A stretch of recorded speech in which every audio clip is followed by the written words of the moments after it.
Bonjour à tous et à toutes et re-bienvenue sur la chaîne de l'Archimage. Aujourd'hui, dans notre série « Quelle carte acheter en premier pour Commander ?», on s'attarde à une couleur qui est très chère à mon cœur et j'ai nommé le bleu.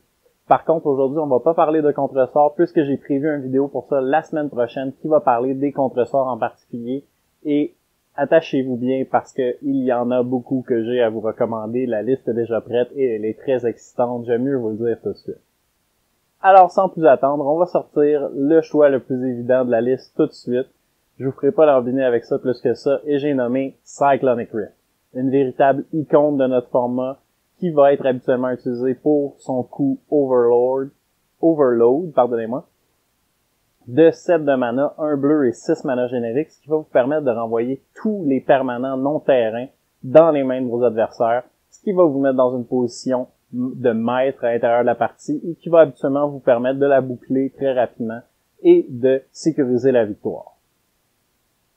Ensuite de ça, probablement le deuxième choix le plus évident pour notre format dans cette couleur, et j'ai nommé Rhystic Study.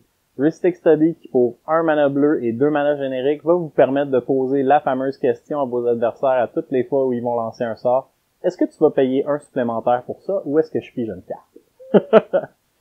Et c'est ce qui va arriver. La plupart du temps, les gens ne vont pas payer le 1. Et même s'ils le font, consolez-vous, puisque dites-vous qu'au moins vous les ralentissez dans leur propre plan. Et donc, même si vous ne vous retrouvez pas à piocher autant de cartes que vous le désiriez, ça reste un très grand avantage à avoir sur une partie. Rajouter un coup de mana supplémentaire à chacun des sorts de vos adversaires, ce n'est pas à sous-estimer. Je vais vous proposer aussi son petit frère, Mystic Remora, qui pour 1 mana bleu seulement, mais par contre avec une cumulative upkeep, c'est-à-dire qu'il va vous coûter à partir du deuxième tour, vous voyez sur le champ de bataille, 1 mana à garder, ensuite 2, ensuite 3, ensuite 4. Ça devient très vite trop cher, mais vous allez savoir quand c'est le temps d'arrêter. Malheureusement, par contre, Mystic Remora va se trouver à être enclenché seulement lorsqu'un de vos adversaires va lancer un sort non créature, ce qui est un peu moins bon pour vous, mais quand même, ça arrive très souvent.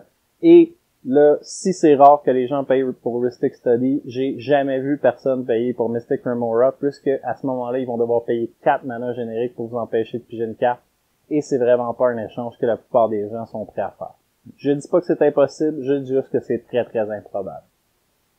Ensuite de ça, en restant dans la catégorie du pige-carte, mais en descendant un peu dans le niveau de puissance, on va se diriger vers des cartes comme Pounder ou Preordain, qui vont vous permettre de, tout simplement, pour 1 mana bleu, piger une carte, mais aussi de faire un autre effet. Donc, que ce soit de Strider, c'est-à-dire de regarder les deux cartes sur le dessus de votre librairie, choisir si vous les laissez sur le dessus, si vous les mettez en dessous, peu importe, ou dans le cas de Pounder, vous allez regarder les trois, vous pouvez les remettre dans l'ordre que vous voulez, ou vous pouvez les remettre dans l'ordre que vous voulez, et vous avez le choix ensuite de rebrasser votre librairie si aucune de ces trois cartes n'est celle que vous avez en tête, celle dont vous aviez besoin à ce moment-là.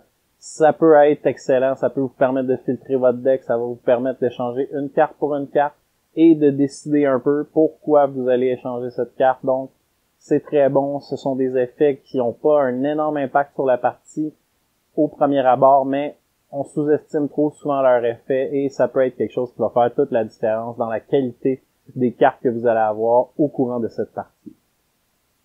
Ensuite de ça, toujours dans la catégorie de pige-carte, une autre carte iconique de notre format. Si vous l'avez déjà subi, vous connaissez la puissance de cette carte et j'ai nommé Consecrated Sphinx.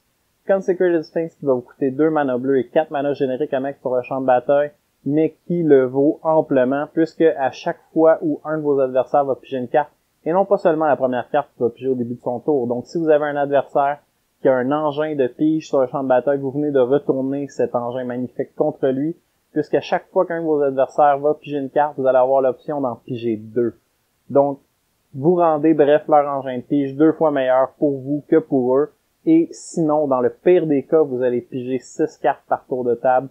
C'est excellent, ça va vous permettre de remplir votre main et de toujours avoir la bonne réponse en main. C'est une cible de haine assez intense, je vous dirais, et c'est très rare qu'il va survivre longtemps. Mais si vous êtes prêt à le protéger ou si vous êtes chanceux et que ça se trouve que vos adversaires n'ont pas moyen de le retirer rapidement, vous allez en retirer un avantage certain et vous ne regretterez pas d'avoir lancé cette carte. Ensuite de ça, on va aller vers deux tuteurs que j'affectionne particulièrement dans le bleu, et j'ai nommé Mystical Tutor et Merchant Scroll. Merchant Scroll, qui a été légendairement mal joué par Mathieu lors d'un dernier épisode de Champ de bataille. C'était très involontaire de sa part, je vous le confirme. Mathieu est un joueur très fair-play, on est heureux de l'avoir dans notre équipe, mais malheureusement, des erreurs comme ça peuvent arriver, particulièrement avec des vieilles cartes qui sont formulées un peu différemment que ce qu'on est habitué. Donc, Mystical Tutor pour 1 bleu va nous permettre d'aller chercher n'importe quelle sorcellerie ou instant dans notre librairie et de le mettre sur le dessus, donc ce sera la prochaine carte qu'on va piger. C'est excellent, c'est très bon, un tuteur pour 1 est toujours le bienvenu dans un deck. Ensuite de ça, Merchant Scroll va faire sensiblement la même chose. Il est un peu meilleur de certains côtés et un peu moins bon de d'autres. Il est un peu moins bon au niveau de son coût puisqu'il va vous coûter un mana générique supplémentaire à lancer. Il est un peu moins bon au niveau de sa versatilité puisqu'il vous permet seulement d'aller chercher un instant. Et par contre, il est un peu meilleur puisqu'il va aller chercher cette carte et va l'amener directement dans votre main, ce qui est un avantage et qui va faire une grande différence puisque vous allez pouvoir le jouer immédiatement. C'est toujours mieux d'avoir une carte en main que de savoir qu'elle est sur le dessus de notre librairie, puisqu'on peut l'utiliser immédiatement. Ensuite de ça, je vais vous parler d'une autre carte qui fait tout un tollé dans notre format et qui, habituellement, lorsqu'elle est lancée, va causer la personne qui l'a lancée à être le vainqueur de cette partie pour une raison très évidente. Et j'ai nommé Expropriate. Expropriate coûte un énorme 9 de mana, 2 mana bleus et 7 mana génériques. Mais encore une fois, le vaut amplement, puisque, en commençant par vous, chaque joueur va voter pour du temps ou de l'argent. De votre côté, vous allez automatiquement voter temps, puisque ça vous sert à rien de voter argent, vous n'avez pas de permanent à vous voler à vous-même. Donc, vous allez dire temps. Donc, vous allez prendre au moins un tour supplémentaire après celui-ci. Et ce que vous espérez, c'est que le plus de vos opposants possibles fassent la même chose et qu'ils choisissent temps. Parce que si cette carte est jouée contre vous, peu importe les permanents que vous avez sur le champ de bataille, et là, je veux bien dire peu importe, il y a une infime possibilité que ce soit pire pour vous de donner un permanent à votre adversaire plutôt que de lui donner un tour supplémentaire. Faites le test, vous allez voir que j'ai raison. Si ce sort est lancé contre vous, vous devriez absolument toujours voter argent. Donner un de vos permanents à votre adversaire, ça va vous faire beaucoup moins mal que de lui donner un tour supplémentaire. Particulièrement si les 3 autres personnes autour de la table votent tant, ce joueur-là va se retrouver à prendre 4 tours supplémentaires après celui-ci. S'il ne gagne pas, après ces 4 tours, c'est qu'il n'y avait aucune façon qu'il gagne. C'est un avantage qui est bien trop grand pour qu'il lui permette pas de remporter la partie ou qui était vraiment, vraiment trop loin en arrière pour que ça puisse se faire. J'ai de très grands doutes là-dessus, puisque de prendre 4 tours un à la suite de l'autre, c'est bien mieux que de prendre 4 tours avec vos adversaires qui jouent entre chaque, puisque vous pouvez vous laisser complètement ouvert. Vous pouvez prendre de grands risques, particulièrement si vous attendez un moment pour lancer Expropriate où tout le monde a aucun mana disponible pour vous répondre. Ça peut être complètement dévastateur et bref, je vous recommande de mettre cette carte dans votre deck et je vous recommande encore plus de toujours voter argent lorsqu'elle est jouée contre vous. Tenez-vous-le pour dit, vous l'avez appris ici et si c'est quelque chose que vous avez appris ici, allez prendre le temps de liker la vidéo, de vous abonner à la chaîne ou de me laisser un petit commentaire. Oh non, laissez-moi en commentaire quel est le pire moment où vous avez vu un Expropriate sortir ou donnez-moi une anecdote de la pire carte dans votre playgroup qui revient sans cesse et que vous avez de la difficulté à gérer.